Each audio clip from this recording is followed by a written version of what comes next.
Welcome back to Life Clinic, your weekly dose of health and wellness from the BBC. My name is Saida Swale. On our Health Hero segment, we meet Professor Reena Shah. She speaks to us about her work-life balance and how she keeps her mental health in check, especially during this pandemic. Take a look.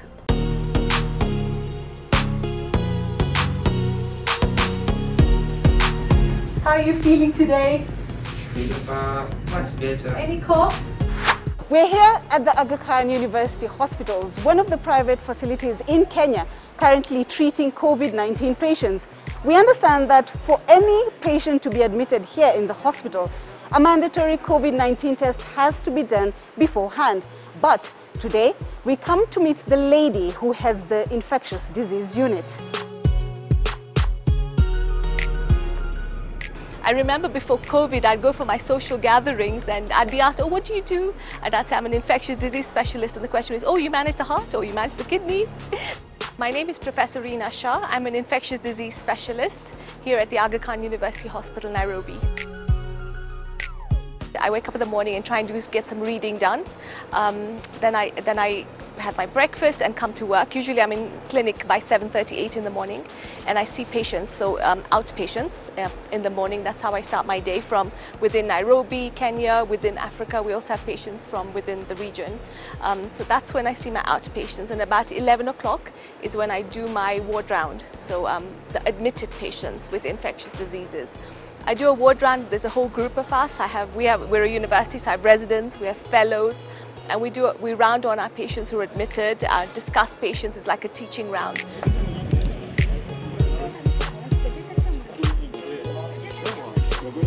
So I was in my clinic. My nurse came to tell me that there is a COVID patient in the country. And of course it was big breaking news, so WhatsApps, media, everywhere was being broadcasted. And having said that, we were pretty ready for it as an institution, even I think as a country. I don't think I've personally ever had any fear in managing these patients. As an infectious disease specialist, there are lots of infections that we've managed that can potentially infect us, starting from multi-drug resistant TB to H1N1. Of course, there was the Ebola scare, which is very close to us as well. So I think it's something that we're trained to manage. We learn to protect ourselves. It's something that is part of our training. And as long as our institutions support us, which ours has, giving us the protective gear, I think we're okay. I don't think I've personally ever had any fear. So the difference with COVID patients is the precaution we have to take, right? So with any patient, we can walk into the room the way we are. With COVID now, see how I'm dressed. We've all started wearing scrubs now. You have to wear the PPE, you have to gown, wear goggles, masks, you know, it's the donning and doffing that we call it. So it's very different from how we've been managing other patients. So I was born in Kenya. I'm third generation to be born in Kenya, and I went to the UK to train, and I did a master's in internal medicine, and then I did a master's in infectious diseases, and I came back to Kenya. And that's when I realized that infectious diseases is here. I mean, there's a lot of infectious diseases here, and why are people going abroad to train? So that's when we decided to start an infectious disease training program here. I'm married to a doctor, he's a gynecologist, and a very good support to me. I have two children. My son is 20, my daughter is 18. My son's at university studying economics. My daughter is wanting to study economics next year. You know, my kids are already complaining that I don't spend a lot of time at home because I go home and I'm really tired when I go home, as compared to their friends' mothers who are at home because of COVID and doing a lot. Like my daughter says, oh mom, there's a lot of family game time and I'm very tired. But that's okay. I mean, she understands. And you know, once this calms down, that time will come back. They're my support. They are what keep me going and want to go home every day. Personally, I'm not scared. I go home. I go home the way I am. As soon as I go home, I take off my clothes, I shower. So before I see my kids, you know, it's like, you know, no hugging, no touching anyone. Let me go home, put my clothes, put them for wash, shower myself. So to reduce the risk in case there was anything on my body surface or on my clothes surface.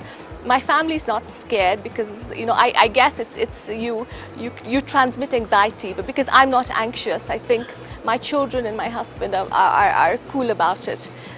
They do their social isolation as normal people should do, but apart from that, I don't think they're any more worried than anyone else because I'm an infectious disease specialist. Hello, how are you? My lowest moment is whenever I have an adverse outcome with a patient. So not just COVID, even anything else. And these are happening, and I must say that it's not only COVID, there are other patients who die. And when that happens, I think for me, as a person, that is my lowest moment. But I guess that's life, and you just have to move on, you know, get on with it. I love walking, I love hiking, so if I can at home, if I get home early, I like to go for a 1 or 2 hour walk. Try to do that Sundays and Saturdays. I also like hiking. And I think that's what gives me my peace of mind. I love dancing. I love spending time with my friends and family. So I think there is a good social stuff that I try and do to get my mind off things.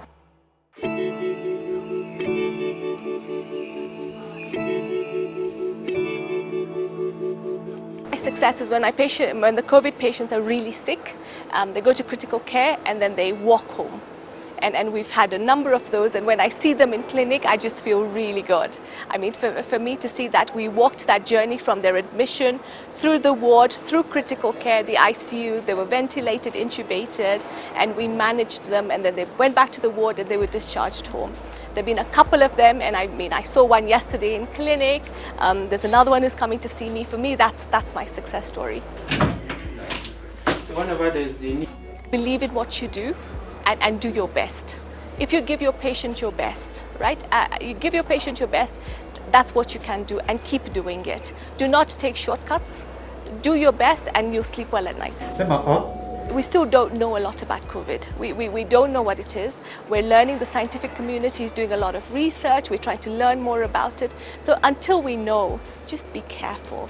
My fellow colleagues, make sure you wear the adequate equipment, the PPE before you see your patients. Look after yourself, because if only you're well can you help a patient. So make sure you look after your health.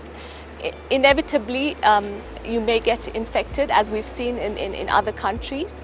And if you do, remember, majority of patients have mild disease. And you know, we're here, you know, as a medical fraternity, we need to help each other, talk to each other, educate each other on how to best manage patients and ourselves.